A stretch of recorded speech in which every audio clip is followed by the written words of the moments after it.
নমস্কার বন্ধুরা, আমি ঝিলিকের রান্নাঘর চ্যানেলে আবারও আপনাদেরকে স্বাগত। আজ আবারও একটা নতুন আলাদা একটা ভিডিও নিয়ে চলে এসেছি, যেটা হচ্ছে আজকে মঙ্গলবার, মানে জ্যৈষ্ঠ মাসের দ্বিতীয় মঙ্গলবার। তো পুজো দিতে যাবো, তার আগে হঠাৎ মনে হলো যে আপনাদের সাথে শেয়ার করি যে গেট রেডি উইথ মি। আমি এতদিন ভিডিও দিচ্ছি, কোনোদিনও বানাইনি। আজ হঠাৎ মনে হলো যে বানাই গেট রেডি উইথ মি। আমি সারাদিন কীভাবে তৈরি হচ্ছি না হচ্ছি সেটার জন্য আজ এই ভিডিওটা নিয়ে এলাম। তো চলুন, রেডি হতে হতে আপনাদের সাথে কথা বলি। আর কয়েকটা দিন হয়ে গেল ভিডিও দিতে পারিনি, একটু চাপের মধ্যেই ছিলাম। ছেলের গিটারের এক্সাম ছিল, তারপরে ও যেহেতু সামার ভ্যাকেশন পড়ে গেছে, ওকে দিয়ে এলাম আমার বাড়ি। কয়েকটা দিন থাকবে ওখানে। তারপরে আমি আজ রেডি হতে হতে আপনাদের জন্য এই ভিডিওটা বানালাম। আজ যেহেতু জ্যৈষ্ঠ মাসের দ্বিতীয় মঙ্গলবার, তো সেই জন্য স্নান টান করে রেডি ফেডি হয়ে পুজো দিতে যাব বলে বানাচ্ছিলাম। তো একটা শাড়ি পরে নিলাম।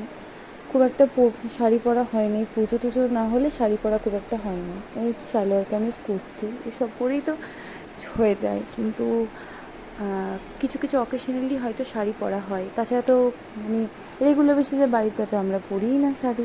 জামা কাপড়, নাইটি, নাইট স্যুট এসব পরেই তো আমাদের চলে যায়। আর অফিস টফিস গেলে তখন সালোয়ার কামিজই, মাঝে মধ্যে হয়তো শাড়ি, এই সব ছাড়া শাড়িটা খুব একটা পরা হয় না। তাই বললাম আমাদের পুজো দিতে যাবো, তো পরে নিই। আপনারা সবাই কেমন আছেন? আশা করি খুব ভালো আছেন। আমিও ভালো আছি।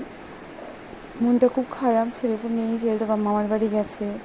ও না থাকলে আমার একদম ভালো লাগে না, সময়ই কাটতে চায় না, মানে মনটাই ভালো লাগে না, খালি খালি খালি খালি লাগে সব কিছু। আর মেয়েদের জীবনটাই কীরকম দেখুন, মানে বিয়ের আগে বাবার বাড়ি, বিয়ের পর শ্বশুর বাড়ি, মানে হয় না যে কিছু জীবনে মানুষের ঘটনা ঘটলো কোনো মেয়ের জীবনে, সে না পারবে। শ্বশুরবাড়িতে ঝামেলা হলে শ্বশুরবাড়িতে বলবে যাও, চলে যাও।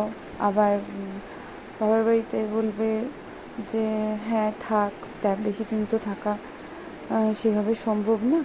তো যাই হোক, এইভাবেই দিন মেয়েদের কাটে। তো সেই হচ্ছে ব্যাপার, মেয়েদের জীবনটা খুব অনিশ্চয়তার মধ্যে দিয়ে কাটে। মেয়েদের যদি একটা নিজের বাড়ি হতো, তাহলে হয়তো এই কষ্টটা হয়তো ফিল করা যেত না।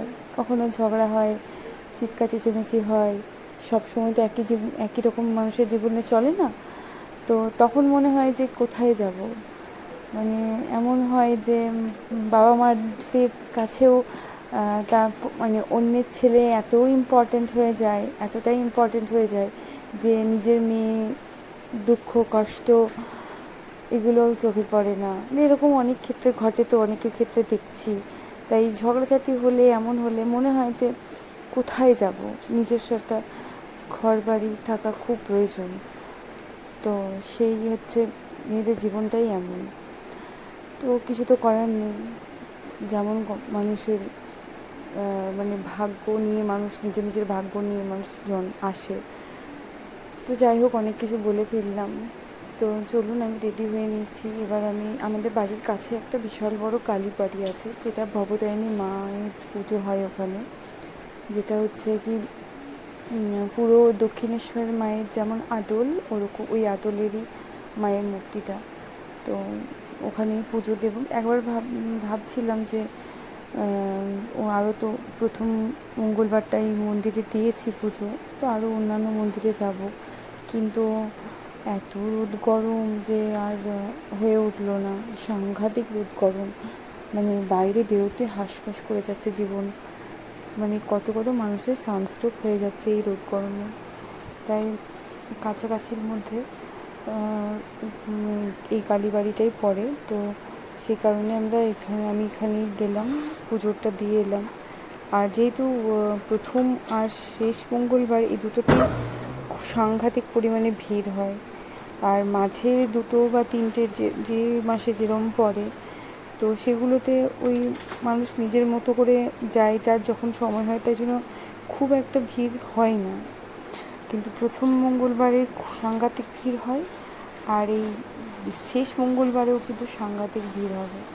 তো যাই হোক, আমি আমার সময় মতো, এখন যেহেতু ছেলে নেই, তাই তেমন কোনো কাজ অবশ্যই আছে, কিন্তু সেরকম কোনো মানে ব্যস্ততা নেই জীবনে।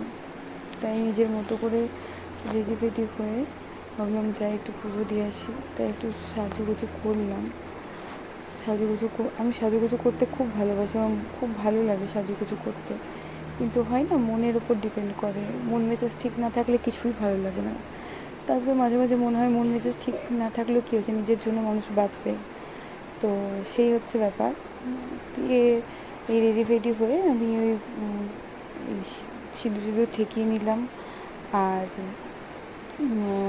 বাড়ি থেকে মন্দিরটা যেহেতু খুব একটা দূরে না, আর সেজন্য ভাবলাম যে যাওয়ার সময় ওই আমাদের বাড়ির সামনেই অনেকগুলো মিষ্টির দোকান আছে, ভালো ভালো মানে বড় মিষ্টির দোকান। তো আজকে আমি কোনো ফলমূলের কিছু করিনি, কারণ মানে আগের মঙ্গলবারে মানে গত মঙ্গলবারে করেছিলাম, ফলমূল মিষ্টি সবই এনেছিলাম।